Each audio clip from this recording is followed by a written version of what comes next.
안녕하세요 여러분, 이신동입니다. 반갑습니다. 정말 똑똑한 아이들 키우시느라고 애를 많이 씁니다. 특히 논리적인 아이들보다는 창의적인 아이들 키우는데 어려움이 많죠. 그래서 제가 늘 많은 분들에게 이제 전화도 받고 그러면서 많은 조언도 해드리고 그러고 있습니다. 물론 제가 하는 얘기가 100% 옳다고는 할 수 없겠죠. 제가 그동안에 쭉 쌓아왔던 지식을 근거로 해서 말씀드리는 그런 수준입니다. 그래도 조금 도움이 될 것 같아서 이렇게 말씀을 드리는 거죠. 자, 오늘 제가 얘기할 그런 주제는요. 유아기 영재성의 시작은 관계인지로부터다라는 것이죠. 관계인지로부터. 유아기 영재성의 시작은 관계인지. 관계를 잘 알아내는 것에서부터 영재성이 출발한다. 그런 얘기가 되는 겁니다. 아이들은요, 태어나면서부터 한 3세까지는 사실 영악이라고 그러죠. 영악이. 그런데 3세, 4세, 5세를 우리는 보통 유악이라고 합니다. 0세에서 1, 2세, 영악이라고 구분이라고 하는 것은 약간 애매한 부분이 있는데 우리나라에서는 3세, 4세, 5세를 유악이라고 그래요. 그래서 태어나자마자는 굉장히 많은 것을 빠른 속도로 흡수하게 됩니다. 흡수하게 돼요. 그래서 보는 것마다 새롭죠. 그런데 재밌게도 이렇게 태어나자마자 아이가 정보를 받아들이고 처리하는 그런 방식은요, 대개가 이미지에 의해서 합니다. 이미지. 그러니까 주로 어떤 거를 사진 찍듯이 정보를 받아들이는 거예요. 그래서 한 번만 보면 기억이 굉장히 잘 되죠. 엄마 아빠들보다 더 기억을 잘하는 것도 있을 거예요. 아이들이 한 번 사진 찍듯이 보고 그리고 그것에 의해서 정보를 처리하는 거죠. 그래서 이거를 이미지로 정보를 처리한다. 그러나 이제 언어가 발달하기 시작하면서부터 언어가 이제 조금씩 발달하면서부터는 그렇게 사진 찍듯이 하는 게 아니라 굉장히 조각조각을 연결지어서 기억하는 그런 쪽으로 정보 처리 방식이 조금씩 바뀌어 나갑니다. 바뀌어 나가게 돼요. 그래서 어떤 아이들 보면은 여전히 나이가 좀 들었는데도 여전히 이미지를 굉장히 좋아하는 그런 사람이 있어요. 그래서 굉장히 정보 처리가 사진 찍듯이 막 많은 정보를 기억하는 그런 능력을 보이는 경우도 있어요. 사람마다 이거는 조금씩 발달의 속도가 다르기 때문에 그런 현상들이 나타날 수가 있습니다. 자, 이게 스폰지처럼 받아들여요. 그런데 이제 한 3세, 4세, 5세가 되면은 이제 유아기에 들어가는 거잖아요. 유아기. 이게 유아기에 들어가면은 이제 여러 가지 어휘들을 기억해요. 어휘들. 이 어휘라는 게, 말이라는 게 뭐예요? 말, 어휘라고 하는 것. 이것은 대상에게 붙여진 명칭이죠. 어떤 대상에게 붙여진 명칭이에요. 엄마라는 것도 말로 붙여진 명칭이고요. 그 다음에 사과라고 하는 것도 어떤 대상에 붙여진 명칭이고, 피아노라고 하는 것도 명칭이고, 그렇잖아요. 이렇게 명칭이 붙여져 있어요. 그런데 이런 어휘들이 사실은 전부 다 관련성이 있는 것도 있고, 없는 것도 있어요. 그런데 보통의 아이들은 그냥 사과, 배, 피아노, 무슨 자전거 이런 식으로 기억을 하죠. 이렇게 기억하는 정도로 멈추죠. 기억하는 정도로 멈추지만 그러나 우수한 아이들은 그 기억하는 것으로 멈추는 것이 아니라 그것들의 관계를 찾아내는 능력을 갖게 되는 거예요. 어릴 때 엄마가 가르쳐 주지도 않았는데 별로 가르쳐 준 바도 없는데 어릴 때 아이가 굉장히 빠르게 그런 것들의 관계를 찾아낸다. 대단히 우수한 아이들이에요. 우수한 아이들입니다. 그런 관계를 빨리 찾아내는 능력은 아주 특별한 그런 영재성이라고 볼 수 있는 것이죠. 그것이 영재성의 시작이에요. 시작점. 아주 기초 시작점이 되는 겁니다.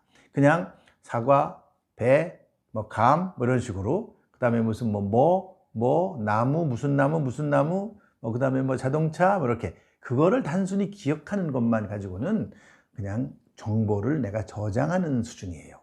그러나 그 정보들의 관계를 알아낸다는 것은 대단히 중요한 능력이고 그리고 영재성의 시작점이라고 말할 수 있어요. 그래서 우리가 몇 가지가 있는데요. 그 관계를 한번 살펴보도록 하겠습니다. 첫 번째 관계는요. 언어적인 관계예요. 언어적인 관계. 언어 관계입니다. 언어를 통한 관계들이에요. 굉장히 많은 언어가 있잖아요. 수많은 단어가 있고 어휘가 있어요. 그런 단어와 단어의 관계죠. 우리는 그래서 그런 관계를 우리가 찾고 자꾸 이렇게 관계를 알아내려고 노력하면서 살아가는 겁니다. 우리가 논문을 쓴다, 공부를 한다, 그런 것도요, 어떤 현상과 현상의 관계를 찾아내는 겁니다. 어릴 때 이렇게 단어와 단어의 관계, 어휘와 어휘의 관계를 알아내는 능력을 가졌다? 우수한 아이죠. 우수한 아이입니다. 우수한 아이라고 생각이 돼요. 그리고 만약에 엄마들이 그런 거를 자극을 자꾸 주면 아이가 훨씬 더 빠른 속도로 그런 관계를 찾아내는, 관계를 알아내는 능력을 갖게 됩니다. 그런 관계를 알아야 거기서 모든 것이 나오게 되는 거예요. 여러분들, 자, 동화책을 봅시다. 동화책에는 여러 가지 얘기들이 있어요. 자, 봅시다. 뭐 토끼와 거북이라고 하는 그런 이야기가 있다고 합시다. 토끼와 거북이, 전혀 관계가 없는 것처럼 보였지만 그 이야기를 읽고 나니까 토끼와 거북이는 관계가 많은 거예요. 그 다음에 백설공주와 뭐 난장이라고 하는 거 역시 관계가 없는 건데 그 이야기 속에서는 관계를 지었죠. 관계가 지어지는 거죠. 어떤 스토리를 만드는 것도 전부 다 관계를 만드는 겁니다. 또 그냥 있는 그대로의 관계를 찾아내는 것도 굉장히 많아요. 그래서 언어라고 하는 것, 어휘라고 하는 것을 그대로 있는 그대로 어휘로 놔두는 것이 아니라 그 어휘와 어휘의 관계, 단어와 단어의 관계를 갖는 데서부터, 찾아내는 데부터 이제 드디어 생각이 시작되는 거고 영재성이 발휘되는 거예요. 시작이 되는 겁니다. 그래서 우리가 엄마들이 집에서 아이들이 혹시 그런 거를 물어본다면 관계, 엄마 이거와 이거는 왜 그러지? 이 관계라고 하는 것을 궁금해하고 흥미있어 하면은 엄마들은 적극적으로 가르쳐 주셔야 돼요. 적극적으로 그 아이를 도와주시고 지원해 주셔야 돼요. 그 관계를 아는 것에서부터 능력 발휘가 시작되는 거거든요. 이 언어 관계, 굉장히 중요한 그런 관계입니다. 언어를 기반으로 해서, 이런 관계를 기반으로 해서 바로 생각이 시작되는 거거든요. 그 관계를 잘 파악을 못한다. 그럼요, 그냥 보통 아이예요. 보통 아이인데 그 관계 파악을 굉장히 빠르게 한다. 엄마가 가르쳐 줬는데도 잘하고 또 스스로도 그 관계를 막 찾아낸다. 그러면 굉장히 똑똑한 아이죠. 우리가 똑똑하다는 게 바로 그런 관계 인지에서부터 비롯되는 것이라고 볼 수가 있습니다. 그 다음에 두 번째 또 관계가 있는데, 두 번째 관계가 뭔지 아세요? 수와 관련된 관계예요. 수라는 것은 우리가 하나, 양을 말할 수 있죠.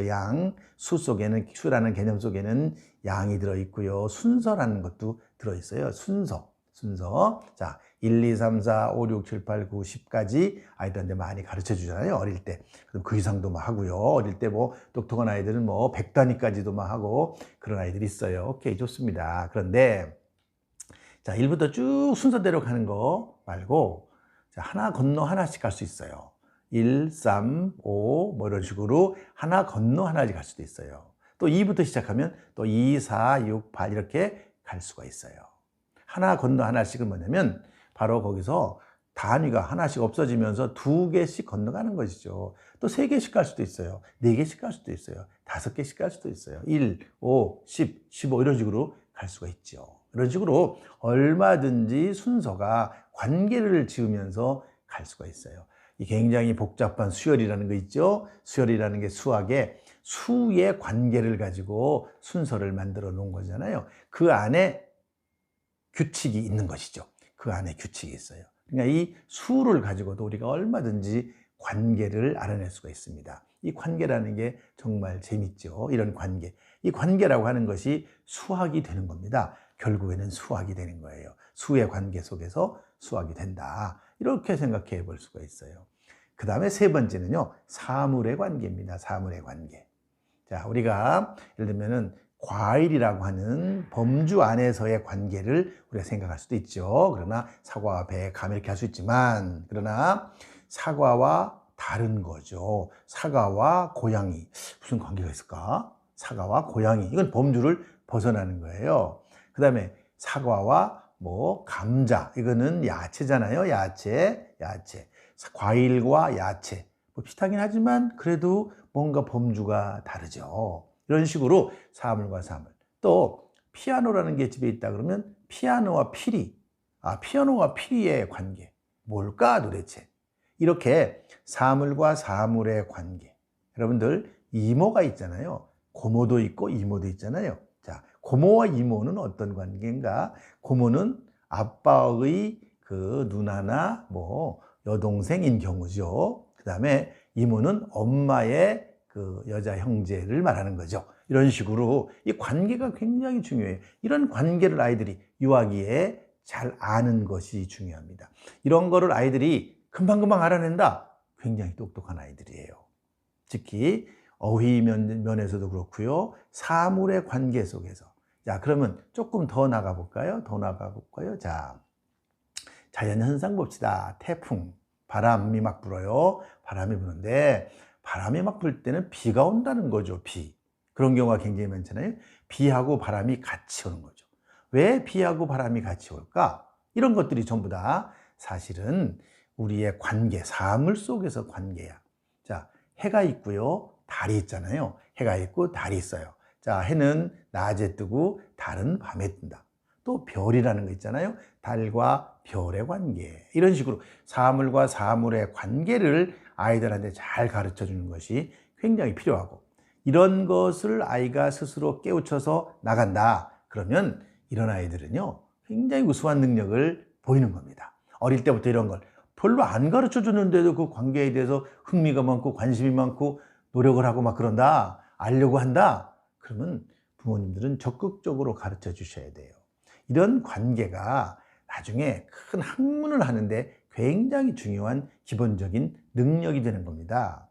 자, 우리가 지능 중에 지적인 능력을 측정하는 데 있어서 공통성이라는 게 있어요. 공통성.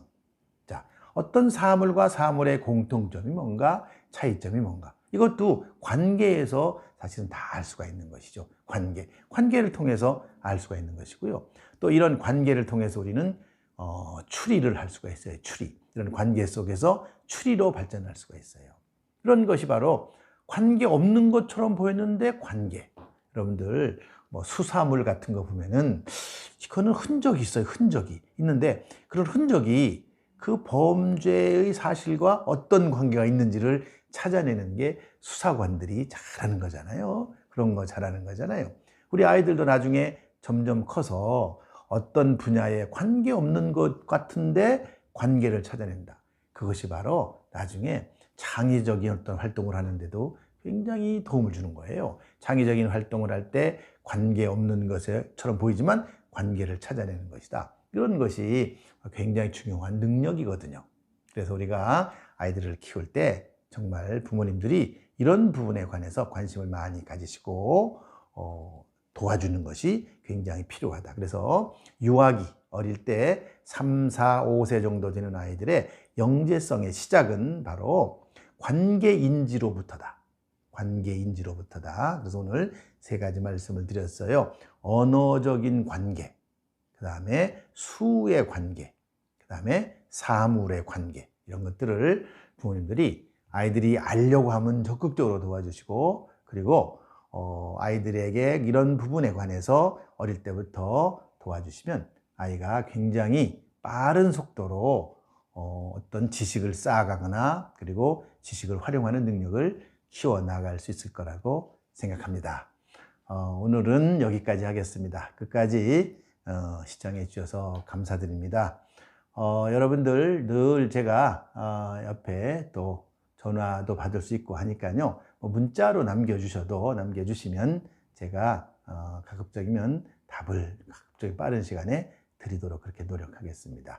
오늘은 여기까지 하겠습니다. 감사합니다.